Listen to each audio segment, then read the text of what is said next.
Hello and welcome into Sorare with Laird. I'm Andrew Laird. You can find me as Lairdino on Sorare. Joining us Tuesday by Harry Trades. Harry, we're late. It's all my fault. My bad. Yeah, I didn't like the we there, or where. It's you're late. I'm late. Your channel, your lateness. I mean, like, come on. He's absolutely right. Harry had nothing. Harry was ready. He's been sitting in this chair ready to go for probably hours. Yeah, I did the opposite to PSU yesterday. I was like 13 minutes late, thanks to, well, we can't name him, I guess, but thanks to somebody. Yeah, there's always a reason, but today I'm the reason. So apologies for that. Just had some stuff that slowed me down. I'll put it that way. Thanks everyone for coming in. Rascal Masaki, Bob, and Rude on the podium. Congratulations to you three. Stefan, what's up? You know, the nice thing about being late is that there's more activity in the live chat once we get going here. Looking for food, RIP Serie A. Andreas, what's up? JPS here to support the content. Saving this for my walk later. Love it. While I won't melt while walking. Yeah. I don't know. Ryan Walter says, so no party in Orlando when meetup. What is the Orlando? No party in Orlando. I think like when we had the greatest meetup of history. I think it's referencing that, but I don't know. I actually don't know. All right. Chris said, anyone know if the 30-day collection rule is applicable to all scarcities? Yes, and we know that from a very official Discord message, having nothing to do with the blog. Right. Hallingham, what's up? Mikey Baston, Dobbsy, Ballon says, watching live today because I'm on staycation this week. Hey, here we go. Pants off weather, apparently. Surface Air Missile, what's up? Ricky, Ricardo, hello. That's right. Leitinho is back. What are you paying for? Speaking of which, today's stream is sponsored by MFL, the Metaverse Football League. We thank them very much for their sponsorship and that everybody can watch this now. So, Mike, thanks to MFL. You're not paying anything for this one. Philly Dilly Laird on the MLS schedule where 7 p.m. means 7:12. Harry, would you believe me? Would you believe me if I told you that every MLS game starts on time? No. So every MLS game starts on time. They just don't tell us the right time. Well, someone's lying. Either Opta's lying, someone's lying because they don't start at 7. Yeah. So the time that they always list is like the television time, but MLSkickofftimes.com, I think that's what it is, shows you the true kickoff times. Really? It is just dumb though that like I know like daily fantasy slates start with like the later, like they start at the TV time, right? Which like everyone knows is not. Anyway, City Keen, hello. Rui, Germ, I saw your DM, but I saw it come up, but I didn't read it yet. So my apologies for not getting back. Oh, Ryan said Orlando if your daughter won the tournament. That's right. Yeah. That's right. She was supposed to. Yes. No party in Orlando. Yeah. There was no, we're not going to Orlando. At least not for that. Late trying to find your contacts there. Tom, I'm probably not wearing my contacts for a considerable amount of time now, thanks to the doctor I had to visit this morning. That may have pushed me back from this stream. Sean, what's up? Happy Canada Day. All right. All right. Giving me a chance to join live. Oh, then we got to love it. Got to love it. MLS tells you the kickoff time after it kicks off. That's a good line. That's a good one. So, Harry, I listened, or excuse me, I watched and listened to the AMA with Dan, Erwan, and Tulga. And I almost took notes. Wow. I didn't take notes, but I almost did. I thought about taking notes. Mental notes? Sure. I was going to write it down, but I was driving at the time, and I was like, this is probably not what you're supposed to be doing. There were just like a couple things that I kept coming back to as I was listening to it. One of which is the Sorare office must be the happiest place on earth for how excited everyone is about everything. There's just so much excitement about Sorare 26, it seems. Yeah, everyone and Tolga did seem very excited. I mean, like Dan's quite expressionless in general. So like, I don't think he really displayed much, like delight or happiness, shall we say? Maybe in his words, but definitely not like through his expressions. But yeah, Tolga and everyone seemed very, very excited to explain the changes and some of the similarities maybe last season and obviously what's to come. But yeah, I sort of turbo listened to it early on 1.5x. I'd listened to it when it first came out, but obviously that was last week. So yeah, needed a little refresh. Yeah, so yeah, like you said, some things did stick out to me. I think one of the things that just I've got straight in my head right now is the sort of they were basically talking about how All Stars sort of back in the sense of like you can literally play Belgian league cards and win Saka. Basically, was the the example from Dan, which on paper is true, I guess, but we've sort of spoken about. I guess everyone does, like how many Sakas are going to be given out in All Star? Yeah, right, because you're going to give them out probably in Champ more so. Not to say they won't give out Champ cards in All Star, but like what is that ratio looking like?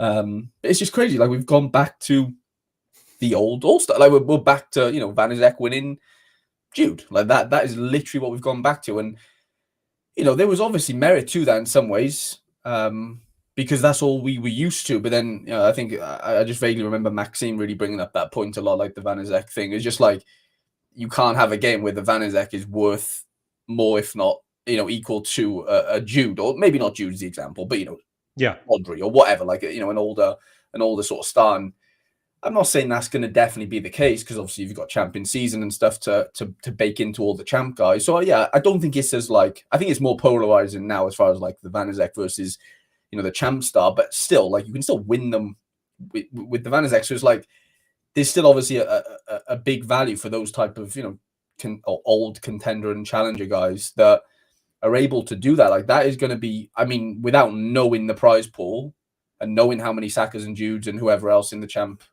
region they're going to give out in All Star, like that's going to become a legit strategy. Like people are going to be hunting for those cards, and they might not even want to play champ. They can just sell them for the big bucks because those are the most expensive cards on the game in theory. Yeah. So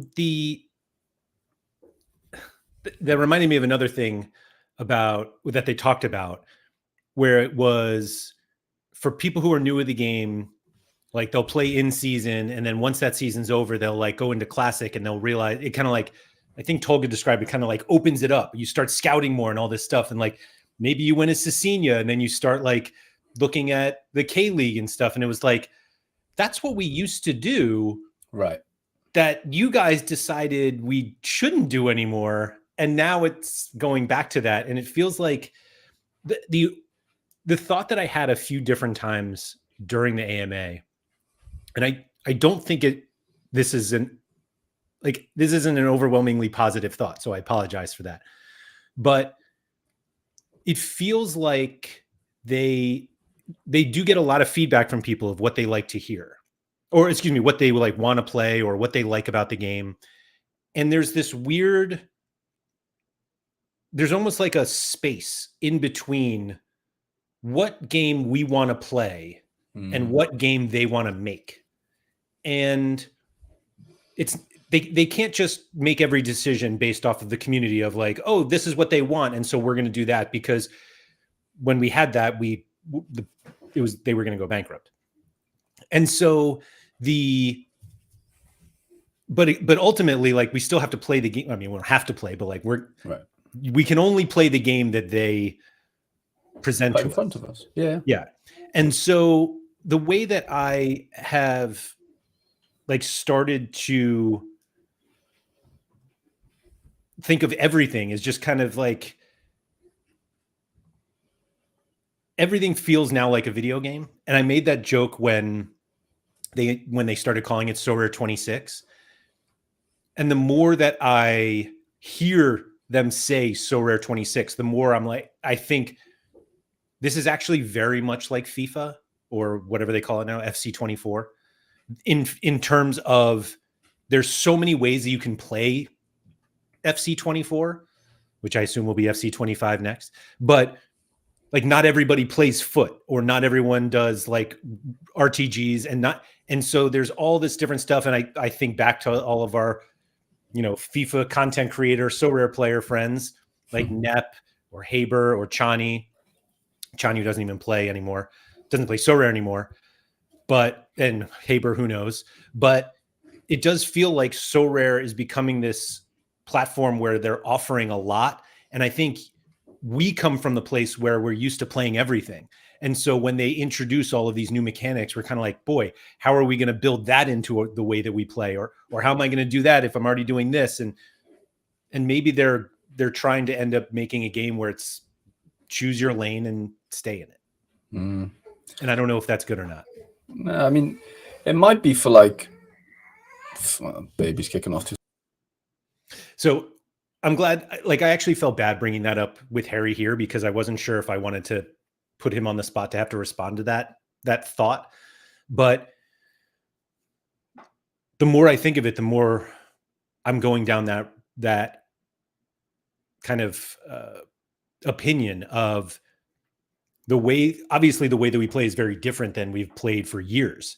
And yet I feel like I'm still in this mode of like, I have to play everything. I have all these cards. I'm going to play them everywhere. And I'm just not sure where to go from here. I think a lot of it comes down to like, I know this is not sort of giving them an out in any way, but like if they are looking at EA as the sort of blueprint, even though it's not, but it is, let's just call it like the closest thing as far as like how many like facets of the game they have, career mode, foot, whatever, clubs and stuff. Like, yeah, I mean, that seems like the way that they're going, because that's like the only thing that they can even remotely point to that's like successful. Although a lot of people have their gripe with EA and whatever. I don't play it, but whatever, right? There's always going to be people on either side. But like, yeah, I mean, it's just tough for us to stomach, isn't it? Because we've been around for so long. We've seen like not that, it's been quite straightforward in how you play in a lot of ways. And the lanes do just keep changing, right? They just do have the different requirements and different, emerging scarcities, for example. Like there's just so many things that are ever changing, and I think they just look at it as like, we have, that guy has 400 cards, that guy has 300. Who cares what can happen in the next version of the game, 27, 28, 26, whatever, because their cards are their cards. You know what I'm saying? Like I think I don't know. I'm just sort of spitballing here. I just think they simplify it in that way. And I know they're having to change things because they haven't found one yet that like properly sticks, which is fine. But how many times can you do that without finding the real answer or the real solution to what we all kind of want? Like that's the big one, isn't it? When are they going to crack the code, basically? The weird thing for me is it felt like this past season, I've said this before, that the gameplay felt very plug and play. Like you buy your cards, you buy your champ cards, you play them in champ, or you buy your prem cards, play them, and everything was like, you just play them where they are. And it gets kind of boring because the lineup process is just that. Let me play my challenger cards in challenger and my champ cards here. And obviously the new gameplay is very different from that, which I don't think is a negative, because the whole thing got somewhat like repetitive. Right. And so repetitive is probably not the right word, but well, maybe it is. But now we have kind of all of these options that we can play, which I don't think is necessarily a bad thing. I think like the decision-making process is important. Mm-hmm. What was interesting to me, and I don't think the AMA necessarily gives away their hand, but it seems like there's been very little talk about these longer form competitions, the month-long comps, if they are a month-long. And a lot of us are focusing on the arena, which is the polar opposite of a month-long. Like these are one game week for small, small field stuff. Mm-hmm. And they mentioned the sandbox, which is, I assume, their way of being able to personalize or customize arenas. As somebody who generally didn't like the longer form stuff previously, I almost became a little worried that they talked about how good the month-long stuff will be for these like exclusive prizes or whatever they, life or experiences and stuff like that. And the arena felt very, we're working on a way to make it more fun. Mm-hmm. We'll get back to you. And I just took all of that as arena's not ready yet. And for the last 2 or 3 weeks, I feel like I've been thinking the arena could be awesome. And now we're at maybe it'll be awesome for Sorare 27. Like, who knows? Yeah. it's definitely that sandbox idea, which is like customizable arenas, which we've kind of spoken about for a few weeks now. Yeah, that doesn't seem ready, which okay, fine, but like what's the alternative? And it sounded like they mentioned like if you've got Belgium Classic cards, you can go and play with other Belgium Classic card players and whatever. Like that's a start, isn't it? Like you have that, you have the Eredivisie version, you have the Prem version. Like I think people would be sort of semi-satisfied if that was the first iteration of our new arena for 2026. For Sorare 26. But there was definitely a lack of conversation about the monthly thing, which I don't know whether this is a good thing or a bad thing. But like they started off with like classic utilities being reduced, and then he was sort of like, well, no, it's not because of monthlies. And it's like, well, you literally just said, like, we can't lie, classic utilities getting, I'm pretty sure everyone said something like classic utility is reducing or decreasing or whatever the word was. But then he meant in the next breath, he literally said, but we have the monthly comps. So it was like, I think he was trying to say that there are fewer competitions, okay, but not necessarily less utility, which it's like a political way of saying they're very, very much on the side of ceiling is utility, meaning fine. like putting Which cards. I mean, like okay, it's not something utility, but it's utility. Okay, yeah. Broadly, and it felt like the point there was, oh, you'll have the month long, which and I don't even know, did they call it month long? I feel like I keep call it championship, but then they but there was like, can we double use? As in, like, can we use cards that we play on a weekly basis in the monthly? Are the monthlies locked away? I don't actually. Well, they didn't say basically at all, which I guess we'll find out very soon. But the prizes were like once in a lifetime opportunities or tickets, and I just don't know how consistent they'll be with that. Like, do we reckon we have it every month? Like, do you think it's like a thing every single month? You do? Oh, I have no idea. Oh, right, yeah. I mean, I'd like to think so, but also a lot of months are going to have international breaks, which is 2 weekend game, and I don't know. And Mike's here. Utility is now a very wide ranging term in the Sorare world for sure. Philly Dooley said they want classics to have longer tails for prize pools, so they eliminate a bunch of comps. I don't think this will work, but we'll see. In theory, it should work.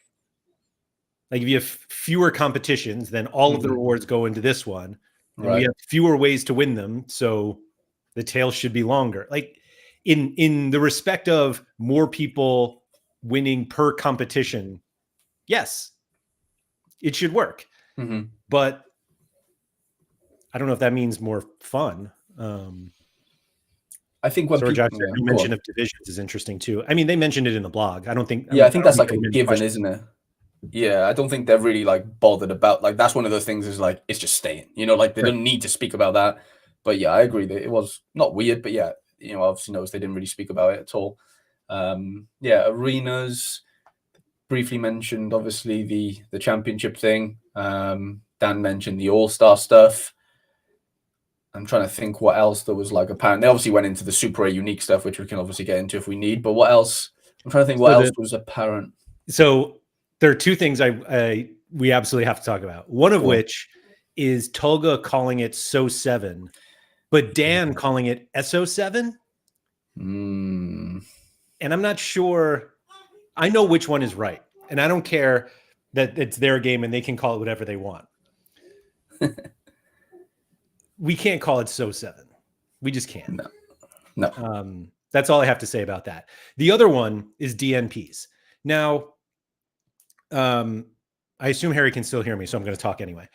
The interesting thing about DNPs, and I completely appreciate what Tolga mentioned, that basically there are huge ramifications for whatever decision they make on a game mechanic that reduces DNPs. And what they don't want to do is introduce a rule, have a bunch of people take advantage of it, and then be put in a situation where more people are just thinking, let's just go back to where it was. Like he kept calling it irreversible, which nothing is irreversible. But I appreciate the sentiment of saying it is. What I thought was I'll just use the word interesting, is they mentioned that they've tested some of the solutions already. Oh, we had late swap with the Champions League, with the European nights. Oh, we did the later deadline for arenas. And we just want to make sure we test all of the options before we decide on one. And then they say that they've decided on subs, having never tested it outside. Like, have they? Like, I mean, maybe we don't know. But like, we've never played it. Right. Yeah. Your customers have never played it. And yet they've played the other two options that you were thinking about. Right. And so it just, I don't know if the reactions to what they gave for European nights, and I assume the late entry arenas are what they're talking about in terms of like not of rolling locks or something like that, whatever we want to call it. Yeah. But then they said it's going to be subs. You're going to get one, because they mentioned something about it. They're your sixth player. Right. And there will be some kind of penalty because they don't want people being able to like take advantage of it. Now, over the course of the last however long we've been talking about DNPs, I always thought subs was the best solution. I didn't necessarily think we needed them to have a penalty. I mentioned that I thought from a collection would be good, but then a bunch of people were kind of pointed out why that doesn't work. Like if your goalie DNPs and the goalie in the collection is not on that team anymore, like so I get it. But the fact that we've never actually played a game week with subs. Oh, and the other one, and this is where I kind of perked up, because I was like, this is actually not what I want. But they were saying you have to make a decision about it. And I wonder if that means I get a notification every time one of my players is out, and it's like, do you want to use a sub? Right. It's like, that's not what I'm signing up for. When I have, you want an auto sub of some sort. Something that doesn't force me to do something at a specific time. Yeah. During the weekend. Yeah, I don't know. Well, yeah, lads are saying in the chat as well. That does seem to, sort of allude to the fact that it's going to be an in-season mechanism. So, like, they're quite happy for SO7 in Classic just to be an absolute shit show, basically, because we've increased the, opportunity for DMPs by 1.4x effectively, right? Because you've got 7 cards, not 5. So it's like they don't seem to care about that. Which, whatever. There's obviously more on the line in season, which I think is the gripe. But the biggest gripe for me was the fact that, yeah, you only had. I know Jude had like 60 games, but a normal card has like 40 games a season.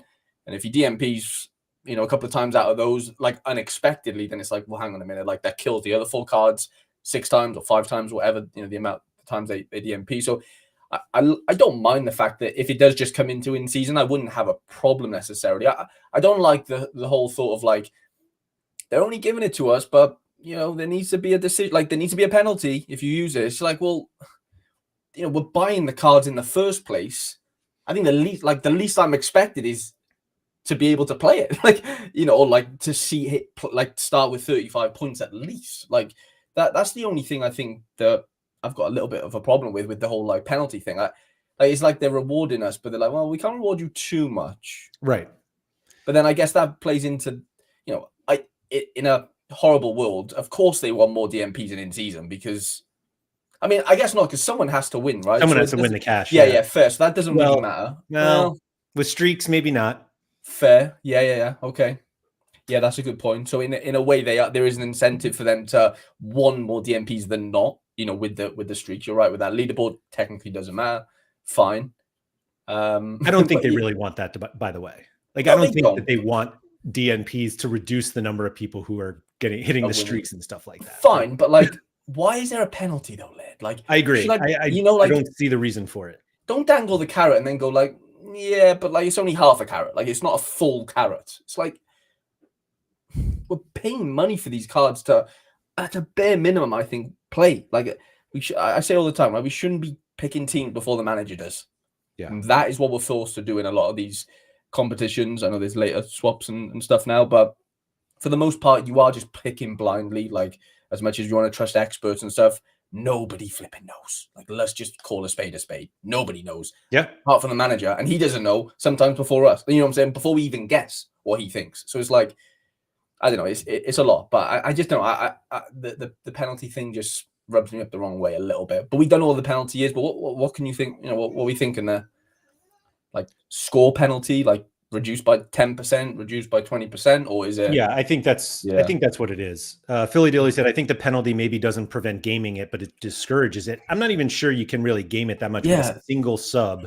Right. That, like, yes, it allows you to play a riskier player, but also if you have a player that is 50% to play due to injury, and you decide to play them because you have the sub, and they play, you're getting, you might get a bad score anyway. It's not like, I feel like there's an overwhelming thought that your sub is going to score 100, and like we're trying to create a dynamic that doesn't reward the outlier, but we're spending all of our time trying to make sure that outlier doesn't happen. I don't know. Arthur said, is a sub only applicable when you have a DNP? We don't know. Germ said, you realize when you get closer, it's not actually a carrot, but a habanero pepper. Charlie said, the issue is it's impossible for Sorare to decide between an unforecastable DNP and people playing punts or taking known risks. I think there needs to be a penalty to stop people gaming the system. I'm trying to think of how much you can game the system. Yeah, how much you can game the system. I think if there is a way that you don't end up with an ineligible lineup, meaning 3 midfielders, and it's really just you're basically giving people the opportunity to take risks on players that may not play. And ultimately, I'm not sure that's a bad mechanism. And Harry kind of said it before, we buy these players to play them. And so if I buy a Jude Bellingham and he's 60% to play, and that's just some random person deciding he's 60% to play, and he plays, like, that's great. I want him to play. Like, I put him in my lineup because I want him to play. I think we all start thinking that we're going to put people in our SO5 lineups that are not going to play just to use the sub, but we want the people in our lineups to play. That's the whole point. So I don't think the unforecastable DNP or the risk matters. What happens with the cap 260 bonus score then? What if my sub takes it over 260? I don't know. Sorare would like to introduce a sub which can only be an in-season card. Well, it'll be if it's an in-season only mechanism, then I assume it will have to be an in-season card. So I think calling it a 6th spot is probably more important for discouraging than just you can grab a guy out of your gallery to sub. I think it has to be.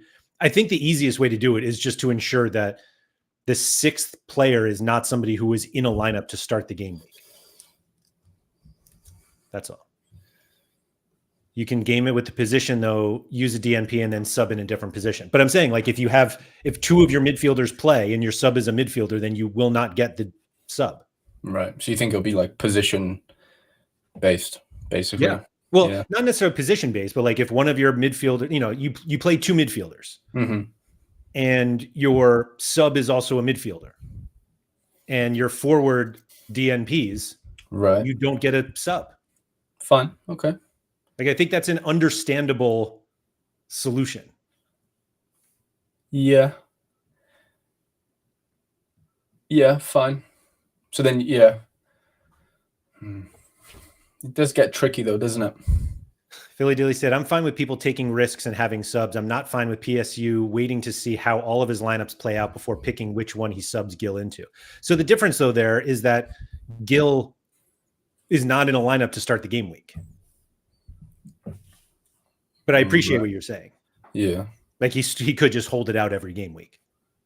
But again, he's only playing that card in All-Star or MLS. But surely the subs lock in the deadline as well. What? Like, how am I missing that? You know what I'm saying? If he chooses not to play Gil anyway, not even a sub, well, he's missing. So yeah, I think so. Philly Dilly, that's different. Like what Philly Dilly was kind of describing is different, because right. I think the 6th player is locked to the lineup.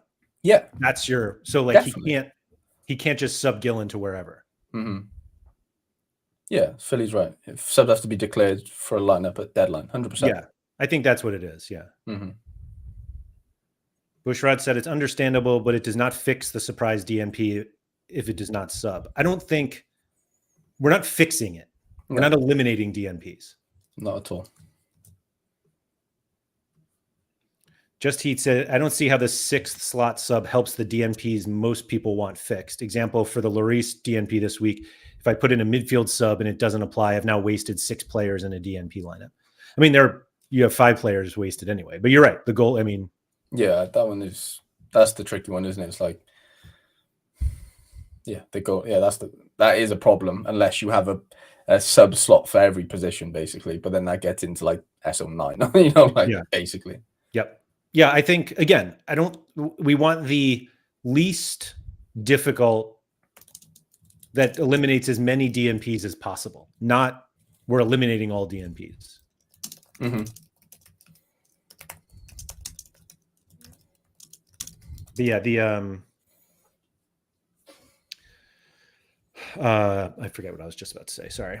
So I don't know, but yeah, none of this was discussed in the AMA, but it was just kind of funny to me that they were like, there are basically 3 options. We've tested 2 of them and we're going to implement the 3rd without testing it. I mean, it's the same as SO7. Like, where's that been implemented? Like, where have we ever seen that before? Without it just walking into Classic and being the everything about Classic. So it doesn't surprise me, unfortunately, but yeah. Moso said in MLS, you could also manipulate the system by lining up a 100% DNP defender to play another great midfielder in the sub. No, that's what we're saying. You can't. You can't, because you can only play 2 midfielders. You won't get the sub in that situation. Yeah. Mike said there's only one solution. Pick the lineups after all the games are played. Just best ball. Thank you, Mike. Finally, some sense.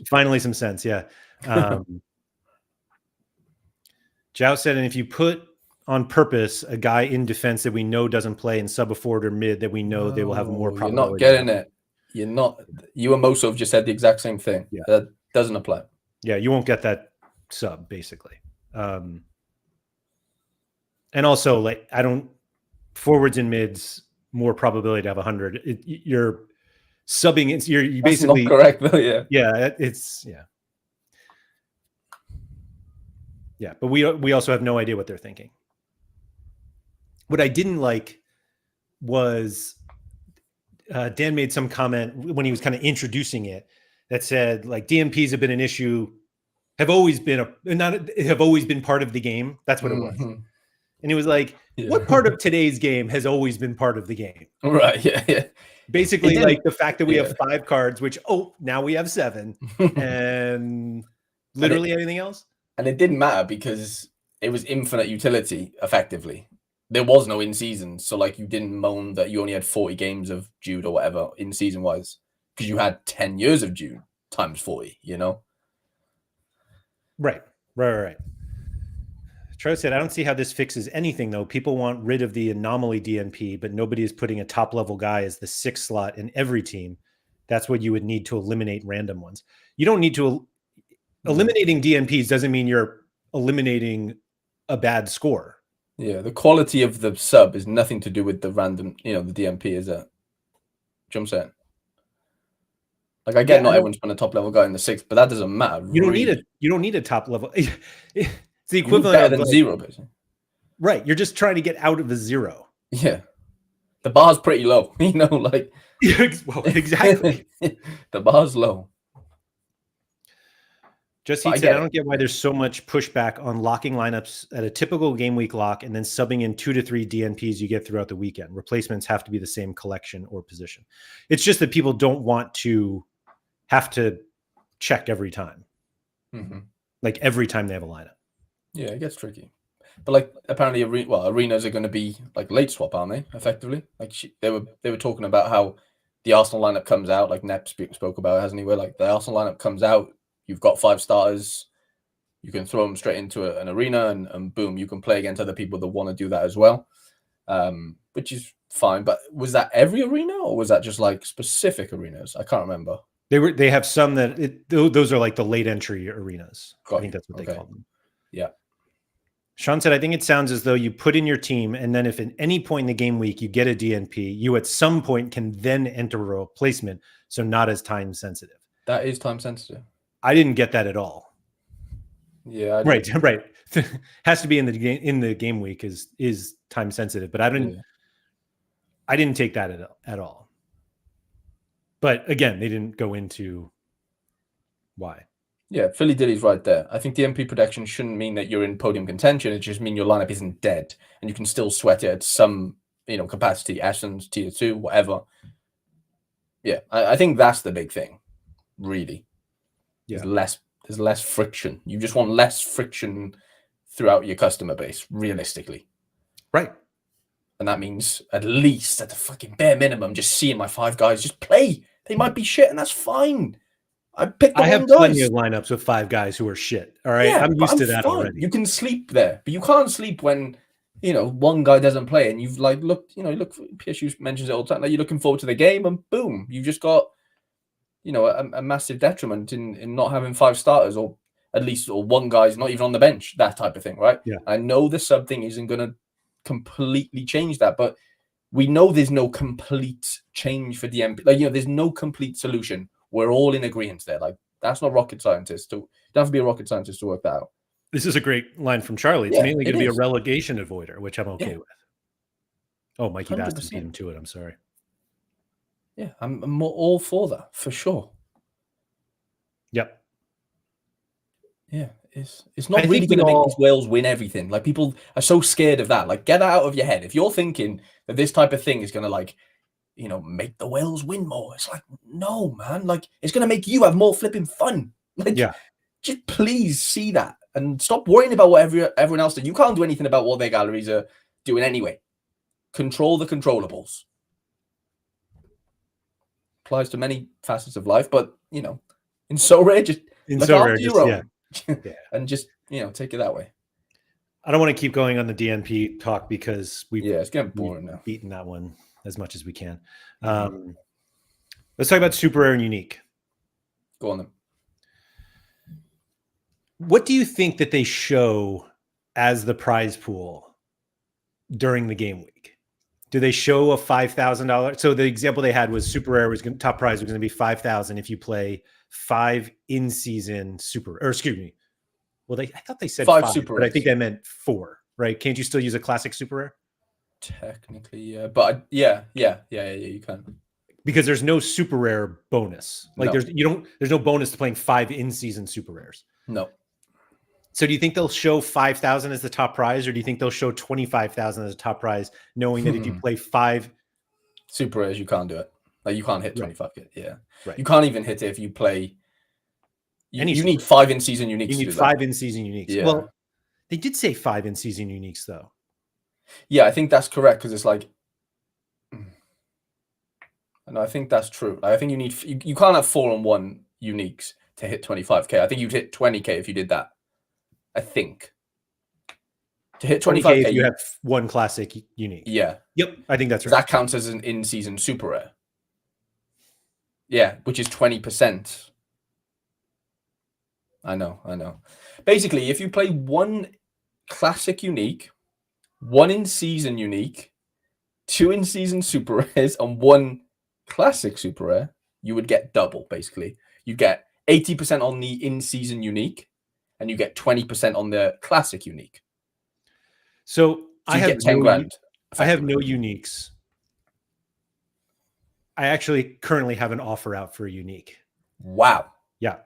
There's no way it gets accepted. It's a reasonable offer. Okay. No way it gets accepted. But I do wonder, just from a UI perspective, if when you put your lineup in, it'll actually tell you how much you could win. I like that. I don't know whether they'll be able to, but because I think it's very difficult when you start to do this, when you have, let's say you have your lineup of whatever the combination is, and you're like, actually, if I have a unique of this guy, what would I win? Or if I only played a super rare, and I don't think I think it's just going to be very difficult to know how much you're actually going to win, as if we're going to win. As if we're going to play. Right. Josh said, I'd be surprised if a full 5-man unique team wins even once this season. I assume that's because of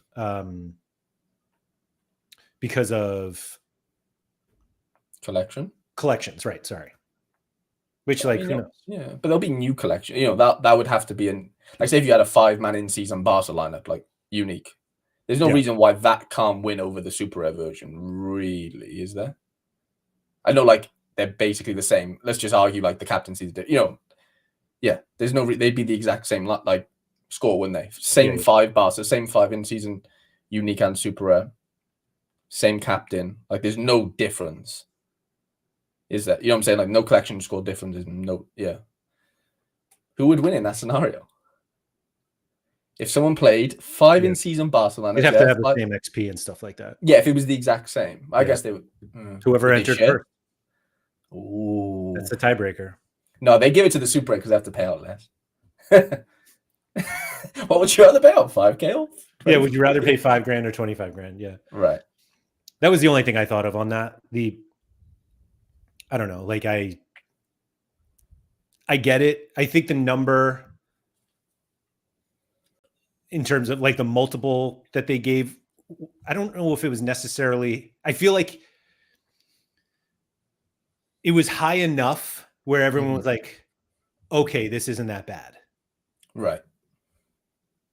And then they did the collection stuff. And I know Pranksy was not super happy about that. Yeah. Yeah, that part sucks. You don't get the 8% or whatever, do you? Right. That is hilarious, by the way. I had an offer out on a unique and it got accepted. Just now? Yeah. I put the offer out like 2 hours ago, but I didn't realize the guy had accepted. That is hilarious. All right. I'm just going to pull it up here just to embarrass you. That's fine. I've been trying on the same player, but just from a different person. And he was just being a bit funny about it. Not funny, but like we were just going back and forth, which was fine. But I just managed to get him for a price that I'm pretty happy with, to be honest. I think it's all one. Oh, maybe not. Sorry. I never know. Show me Harry Wilson. Come on. Nah. Jose Gaia. Now, my only thinking here is I need to make use of my Yamal Super Rare, basically. So my thinking is, depending on how much of the in-season, La Liga cards are for Super Rare / unique, can I fit Gaia and a Yamal Super Rare into, a lineup basically there? How does that? Wait a minute. So I'll need to buy 1 in-season U, 2 in-season Supers. Yeah. And I've got a full lineup there because the Gaia counts as an in-season Super Rare, technically, plus 20%. And then my in-season U would be 80%. So technically, if they're giving out $5,000, it'd be $10,000 with that type of lineup, I think.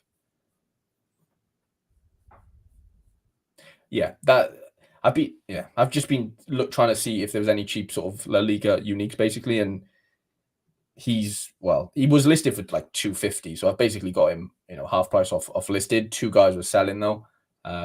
Is it very nice? Very nice. Mm-hmm. Yeah, I almost got his. He wanted like $150. It was only like $20 difference. Who knows? So basically, it's the whole like, will the in-season Super Rare Gaia be like, would he like if it goes for more than £130, then like I've made a good decision technically, right? If he goes for less, then I should have just bought the in-season Super. Right. Do you know what I'm saying? Yeah. Yep. So that's the gamble. Whatever. We'll see. He said, seen a lot of people talking about buying uniques. I don't think of people who didn't have uniques previously. So did the change actually work how Sorare intended, even with all the pushback? Charlie said, this update has done more for unique than has been done in years. So I think you're all wrong. And I'm going to, because more people are talking about this. People are talking about buying used for way less than they were going for pre-announcement. Right. Seems like a lot more people have bought uniques, to be fair. More people are buying uniques. But these prices are what their super rares were 12 to 18 months ago. Exactly. So I think that's what it is it's this wonderful wonderful combination of everybody who owned all of these uniques were like, well, these are dead. I'll sell them for nothing. And all the super people were like, hey, that's really cheap. I'll buy them. And it's like, yes, they finally got low enough where more people want to buy them. That's not a good thing. Yeah, like movement because they're cheaper isn't necessarily a good thing. Right. Is it like it didn't work because Right. people are buying dirt cheap uniques. Yeah, because market. everyone mentioned that, didn't he? He was like, "Oh yeah, the unique market's like heating up," type of thing, Yeah. and he was like, "Well, yeah, because people are furious and have sold Kimmich for like $2,000. Like, Yeah. like that's not a good thing." Yeah, like when people are getting uniques for low hundreds of dollars, this isn't like a boom in Like, uniques now. right? It's a change of people are changing money, but like it's not as if it's doing too much, really. But I mean, we haven't seen prize pools and stuff, so I mean, we kind of know, like going off their example, if that is the case with like the 5 and the 25 grand thing. Not that a classic you has anything to do with that, because I can't win 20 grand with my classic Gaia, like Right. it's just not going to happen. But yeah, they glorified super rares as unique classics are basically in season supers at this point. So can I play 5 classic uniques in season? No.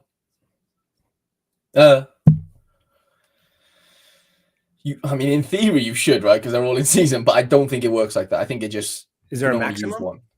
I can only use one. Okay. I think, yeah, max one. Yeah. It's just in season super and unique it's not that far. Okay, max one. Right. All right. How many places would you expect they pay out? This is a question for the chat as well, I guess. Like saying, I don't know, Prem unique super rare, whatever we're going to call it. Like, what's the tail? How many places are you expecting? Because you're merging two. Like, what did they pay in unique Prem last year? Was it 3? Like, was it just podium cash? I'm not even sure it was full podium. See, it must have been in Prem. To answer your question, my expectation is 10. Okay. What does the chat reckon? I'd be interested because you obviously so super rare was what, like 15 last year? So Philly, did he reckon just 8? Is it that places? many? Oh, they did pay out 8, or they're gonna pay out 8. Sorry, but I'm saying super was 15 places. I'm sure it went well. Like, yeah, MLS is like 15, isn't it? Because you get like $50 between like 6th and 15th or something like that. Yeah, I'm sure it's like maybe 10 for a unique or for super rare. I'm sure it is. Oh, Philly Dilly was guessing 8 places. Okay, got you. Okay, I'm guessing for this year. Fair.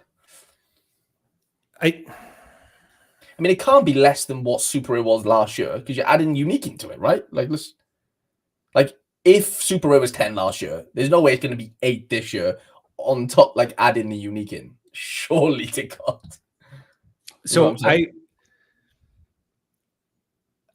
I'm going to disagree only because any increase is just due to the unique, the increase you get from using uniques. Fine.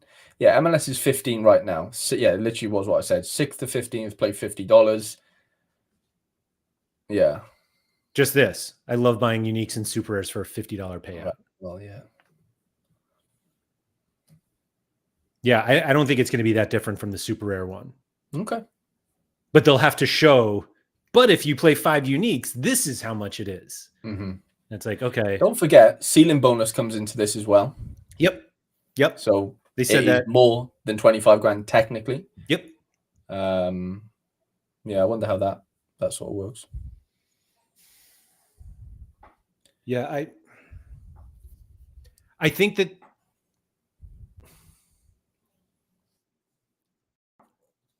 like surely people are going to want to buy uniques in order to win as much as they can. I mean, if you have the budget for it, yeah, but then it also depends what's the disparity between the in-season like unique guy and the in-season super guy. Like what does that look like? Is it 5x? Is it in line?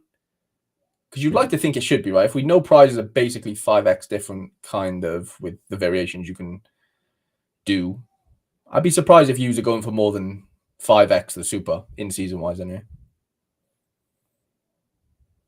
Yeah.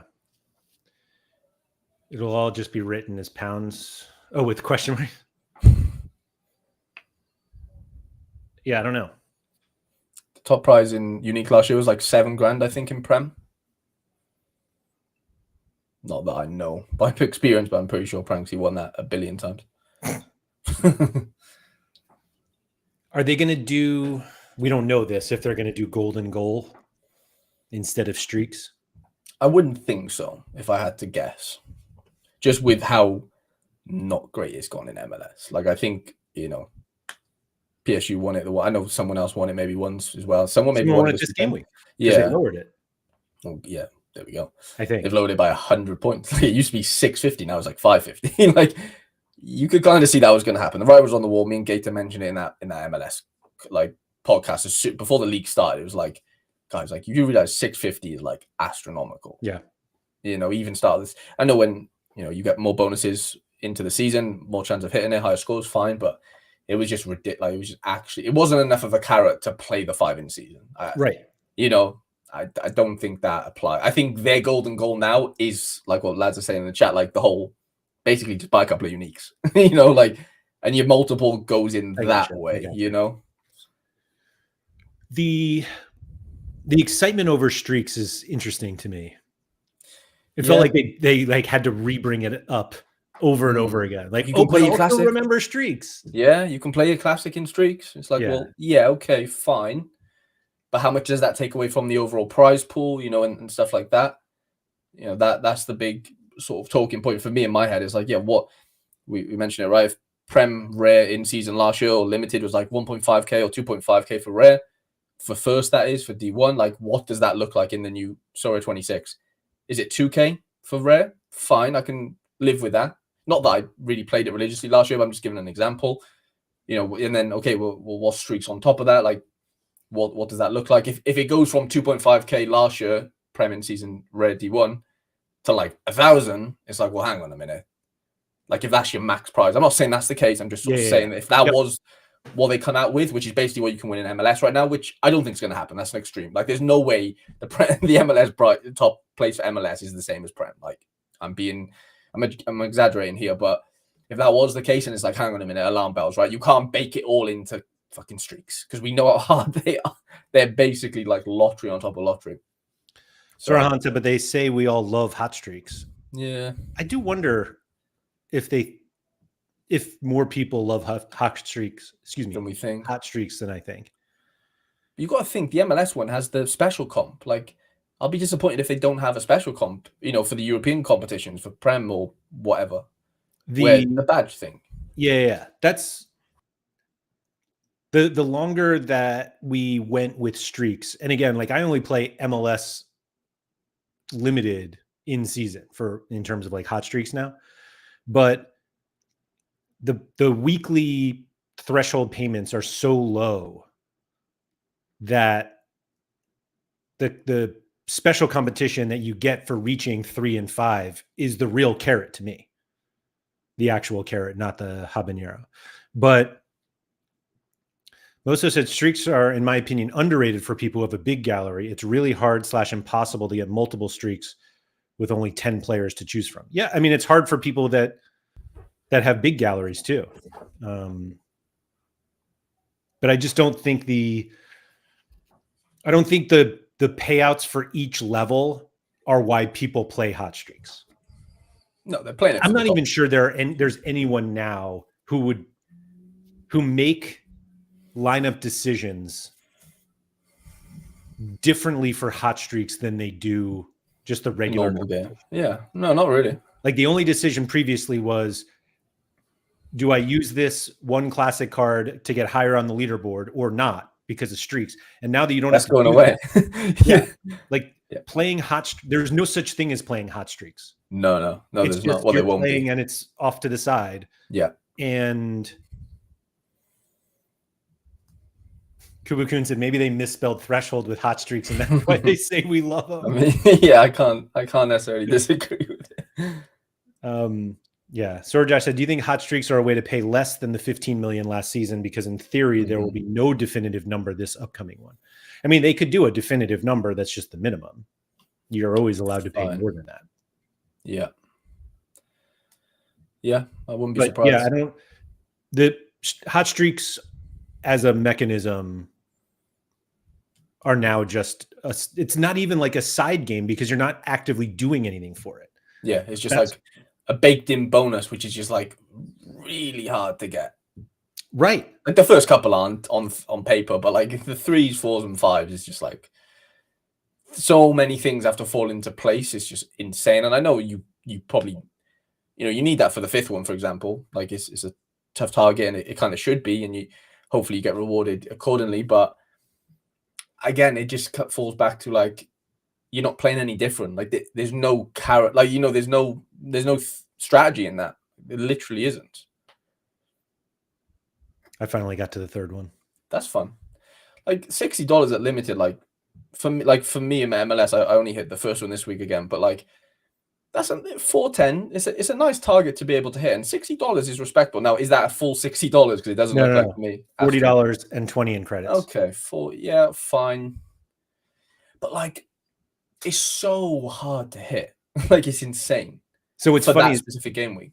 Yeah. So I had 2 lineups last game week when I hit 390. I had 2 lineups that broke 430. That's the gripe we have with it, isn't it? Like it's like you should hit the highest one there, and then it that one's like bingo carded off, and then you have to hit the other 4. Yeah.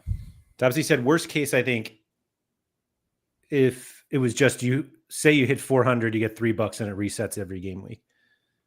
It's like a $3 threshold, basically. Yeah.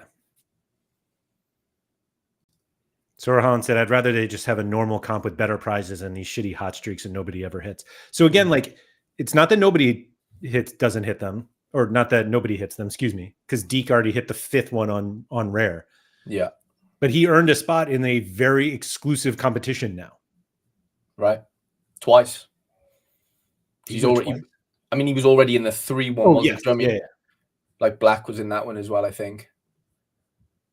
Yeah. Yeah, I don't know. I don't know how. It seems like they're very excited about streaks, but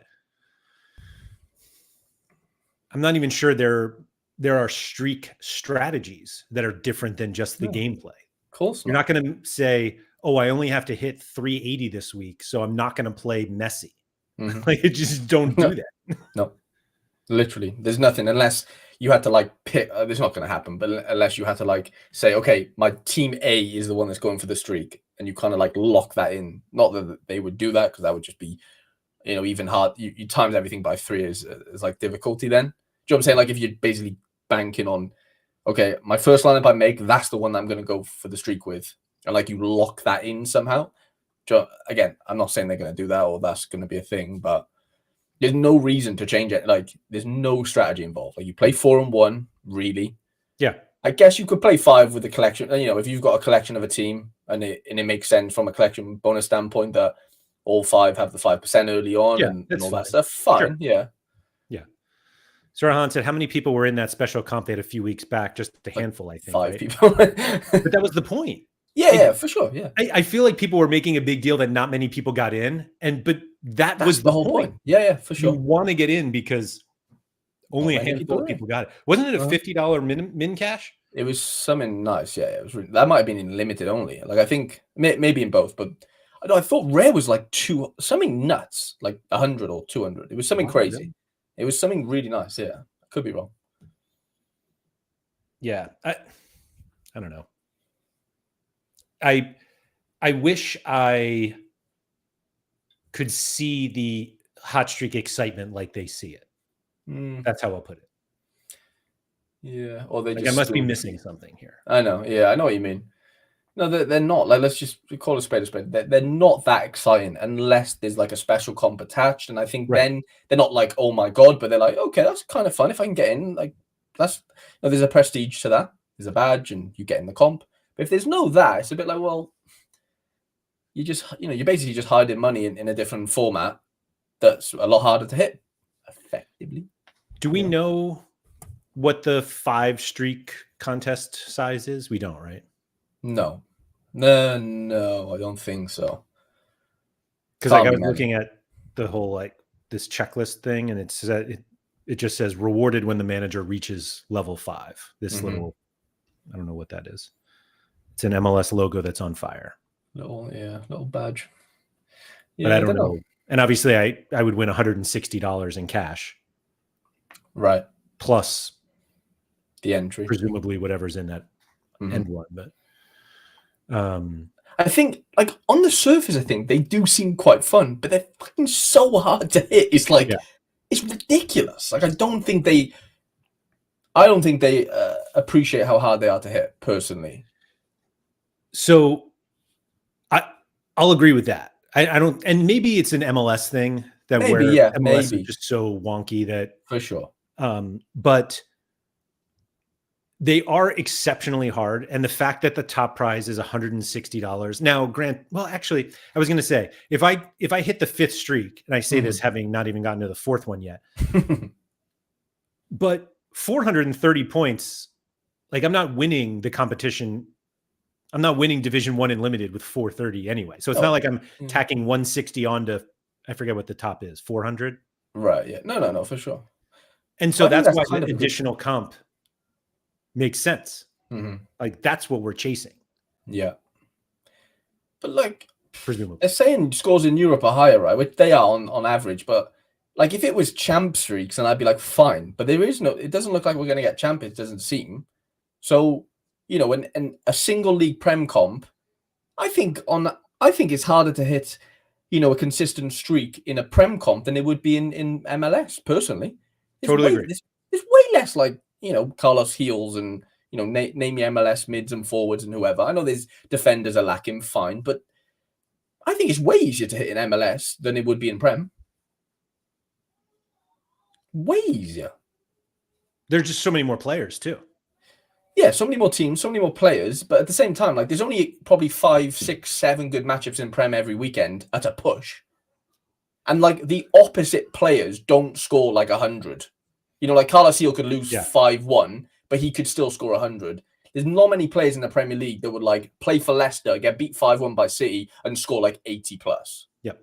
You know, where in the MLS for mids and mids, fine, you can see that, and I worry that like it's going to be so matchup dependent for those in season for the streaks for the in season, you know, single league comps. What's funny is I know that there are people listening to this and they're just like, yeah, you just buy the Bayern stack and you'll just get the streak every single time. And the thing is that like either A, those cards then become very expensive because everybody's like, oh, let me go do that.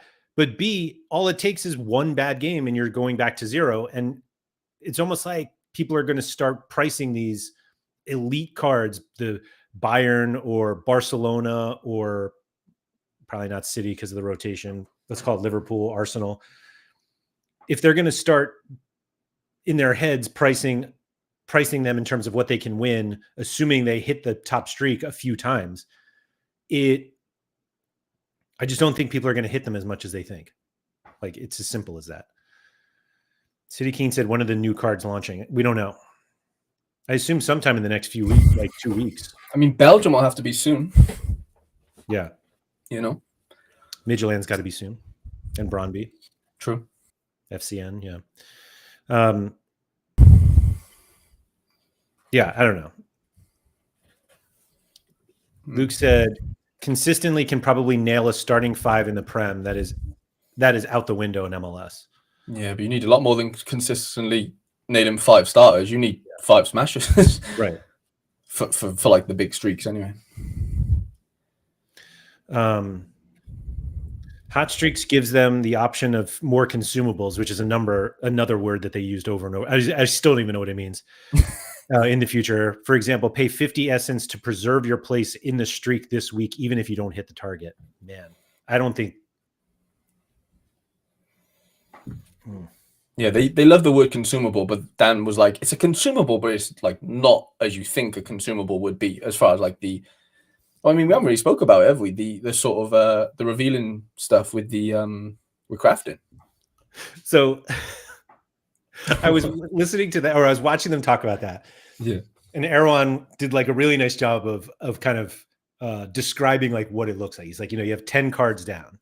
Mm-hmm. And you like use some essence, and then all of a sudden you get like France, and you're like, okay, here we go. Yeah. You use a little more essence, and you get PSG. And then he did the Kolo Muani joke, which was so funny. It was. But I was just thinking of the total opposite, where you're like, all right, you get your 10 cards, and you're like, all right, I'm gonna spend some essence to to reveal the nationality. Mhm. And you're like, all right, you use your 10 essence, and then you get like the South Korea flag, and you're just like, Can I cancel it all? yeah. Yeah. Although then there's probably some people who are still like, maybe it's Sun. So maybe, Fair. whatever the nationality is, now all of a sudden we become racist because we see a flag and we're just like, nope. Yeah. Now I mean, we're already doing that enough with the K League and the J League, Yeah. and whatever. Consumables equal microtransactions. Yes. Yeah. But they're not. That's not how they're describing it. They're just so like Charlie's exactly right here. Consumables 100% the wrong phrase for what they're 100%. describing. Yeah. It's just spending more essence, basically. Like, that's all we're doing, I think. So yeah, exactly. That's all it is. Can you do that in MLB or no? No. No, you just craft 1,000 and whatever. Yeah, you just crafted 1,000, get upset at what you get, and you move on. Yeah, move on. Mm-hmm. But then there's like a lucky thing where you get like 10 stars type of thing. They mentioned that. Yes. Wasn't it just a good chance at a star or something like that? I thought you said like you can get really lucky and like all the deck is stars. Like they'll ring. Oh, I'm pretty sure. Yeah, I thought it was literally you got lucky and one of them was. Oh no! It's definitely better. It has to be better than that. Surely, I think so. I'm not sure it does have to be better than that. Fine, but because like your lucky deck goes from 0.1% of a star to 10% star. Like that's pretty fine. Good. Yeah, that is a big jump. But I'm sure they said it's like a big thing where like you're basically guaranteed a really nice card wherever. But it might be like K League star. It could be Jude or whatever. Yeah, I was just thinking of like the people who, as soon as they see the flag, are just like, I'm not spending any more essence on this. Right. Okay. Minimum tier 1 is fucking still. That's what Mikey says. There was definitely a tier 1 minimum in there. I didn't take that as all of your options were a tier 1 or above. Okay, maybe not. Yeah. I think Rigamon said. I think they said 1 would be a star. I don't know. Fine. Can I go back? Let's see. The new Essence experience. Sorry, it just pulled up here. They also said they may not be available at launch, but plan to introduce it over the season, which doesn't seem great. The lucky thing, or just the way we craft the lucky thing? Like, are they in? I'm just gonna literally play the video for us so that we stop talking out of our ass. Let's see. Here we go.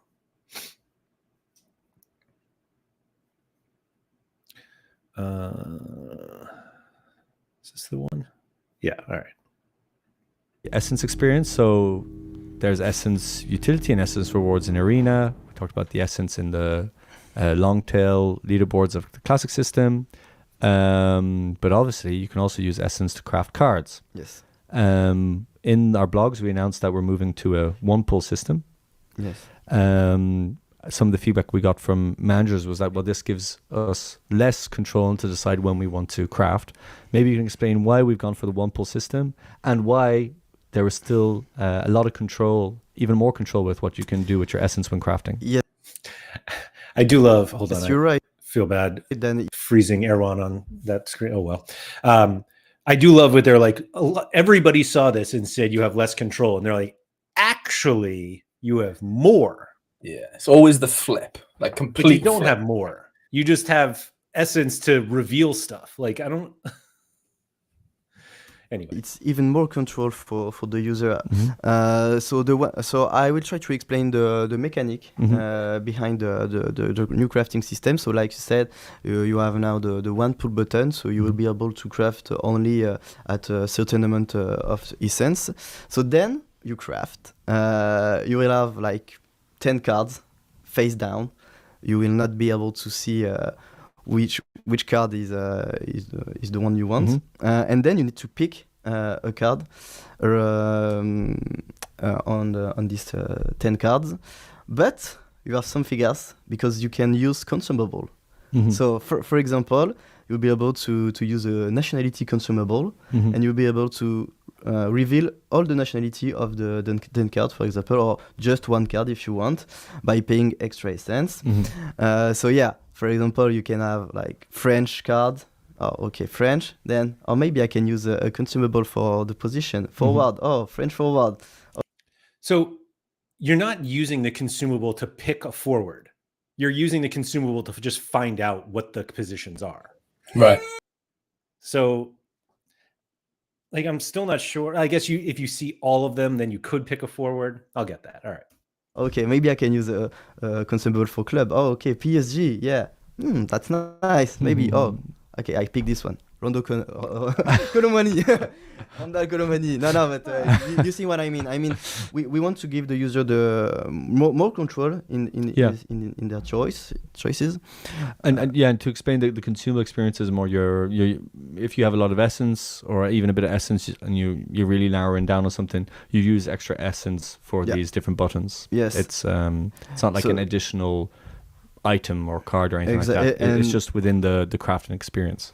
So 10 cards. We have a lot of example of consumable that we want to introduce during the whole season. I mean, those consumable will maybe not be available at launch, but we plan to introduce it during the whole season. So I like one, for example, it's the 50-50. Yeah. So you use it and you have just 5 cards guns, and you only have 5 cards remaining. So you get 10 cards, you use the 50-50 consumable. They get rid of all of the stars and tier 1s and tier 2s and leave you with all the tier 5s. Yeah, like 50. And I think what that does is... Sorry, you saying something? No, I was just saying, like, the 50-50 thing, I can't even imagine. So they're just going to half the cards that you can see, basically. Well, I think the reason... maybe you do that because you spend less essence revealing 5 cards, revealing details about 5 than 10. I don't know. Fine. Okay. This mechanic also introduces a lot of opportunity for what we could do around the live ops perspective, where we can tie it in with card launches, but also even special edition launches around key football moments, like European nights. Exactly. So only Champions League players in the pool or something like that with higher odds. Also, we didn't mention it, I think, but the lucky draw. So yes, here we go. So that's something we are considering too. It's like you pull the crafting. You pull the trigger, and then you are on lucky draw, which means that in your 10 cards, you are guaranteed to have 1 star, but you don't know which one.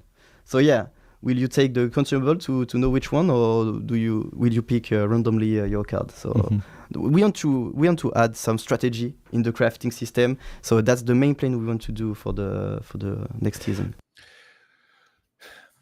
So what's interesting about this is that this is actually very different than MLB, where MLB every time you craft, there's some percentage of a star.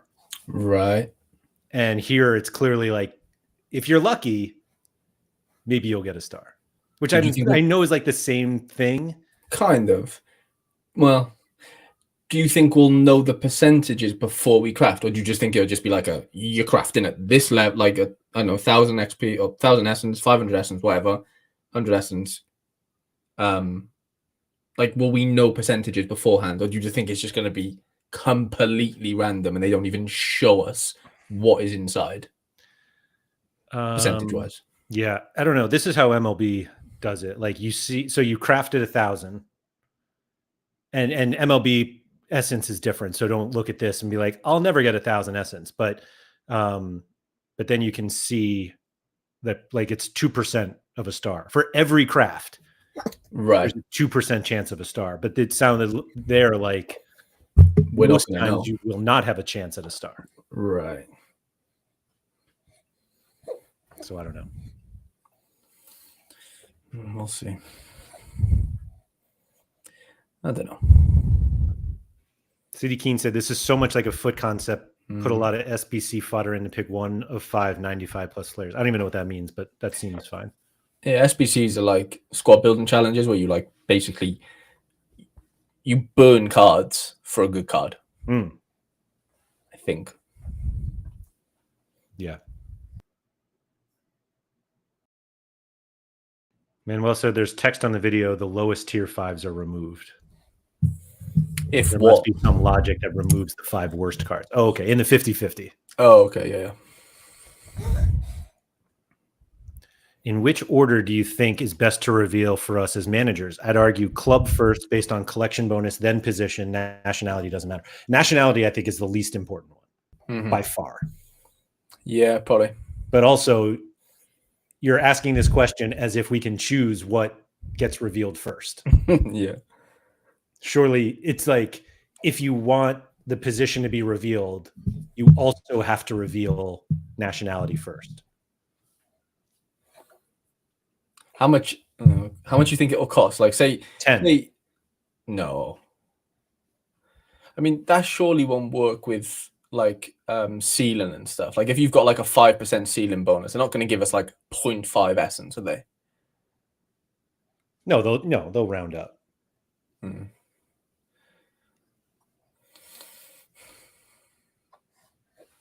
So you think it'll be like so if like crafting's 100 essence, you think the consumables are like 1/10 of that, basically, like each one. Yes. Kind of. Okay. Yes, I do. Yeah. Yeah, we don't know, Ryan. We don't know how much the pool's going to cost, Mm-hmm. and we don't know much about Arena. No.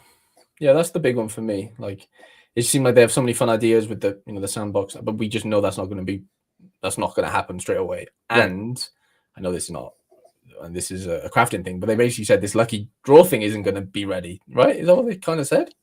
Sounded like it. Yeah, it's just like, I don't know. If it's not going to be in Sorare 26, like at the beginning, like don't speak about it, right? Like, yeah, kinda. It makes me think, like, if this stuff is not going to be available right away, it makes me think I should hold on to my essence so that when it launches, I have enough to actually do this stuff. Yeah, yeah. Mm-hmm. Yeah. Was there anything else from the AMA that we didn't cover? I think we got everything. Super. Yeah, I think it kind of ended after the super stuff, didn't it? Really, or no? We talked about Serie A. That was the last thing. Yeah. Serie A's gone. It seems. Someone Just said it's not in. gone. Is it? Yeah. Yeah. I mean, it sounded like a headache, right? Because if they get like half of Serie A, what do you do with those in-season cards? Like, okay, yeah, champ, which would be great. Like, I'd love a champ. But if that's off the table, which they've not mentioned it once, so like it doesn't sound like it's on the table. Sound like it, yeah. Yeah, so it's like, well, okay, yeah, maybe it's a bit of a headache to have to sell 10 or 12 Serie A clubs in bundles. Like it sounds like a headache, which if you avoid it, yeah, you might have a few, Italian, people that, would want that, or not even just Italian, just people that like the Serie A, but that might be the give and take of having the Ligue 1 license, for example. There might be a give and take there. So, this other thing that just popped up in my head, in case anybody's wondering, Erwan is probably like an inch or two shorter than me, and I'm fairly certain I've seen him bench 100 kilos. Yeah, he's very strong. Yeah, I feel like he just does arms every day. Or his shirt is like 5 times too small for him.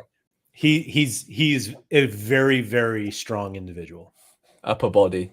I bet you he can't squat much. I don't think I did legs with him when I worked out with him. That sounds about right. He's all arms. Aren't we all? I mean, yeah, I wish I was all arms. Yeah, I don't know. We'll see. I had to get that in though because I was thinking of it when I saw that. It's a nice shirt, but I was like, man, that shirt's barely holding him in because he's definitely on the creatine. I can tell you that for sure. Biohacking with Erwan. Yeah, that's the Sorare podcast we need. Yeah.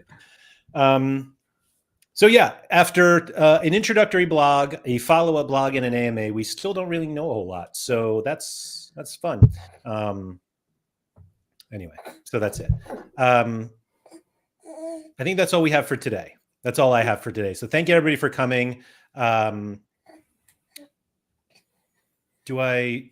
preview. So tomorrow we have a Patreon, supporting Patreon members only podcast stream at 11 a.m. Eastern, which I believe is 4 o'clock in the UK, 5 o'clock in Central Europe, with Maxime Hagenbourget. Wow. To talk about what happened to Sorare Data. If you would like to get in on that live stream, patreon.com/AndrewMLaird. Join for as little as $5 a month. And come hang out with us tomorrow. If there's ever a reason to join, that's probably it, isn't it? That's a good one, right? That's a good one. Yeah, it's a decent one. So yeah, thanks everyone for coming. If you could please like, subscribe, all that good stuff. Shout out to Quinny. And yeah, go enjoy the day. I'll see you tomorrow. And yeah, don't forget to go outside.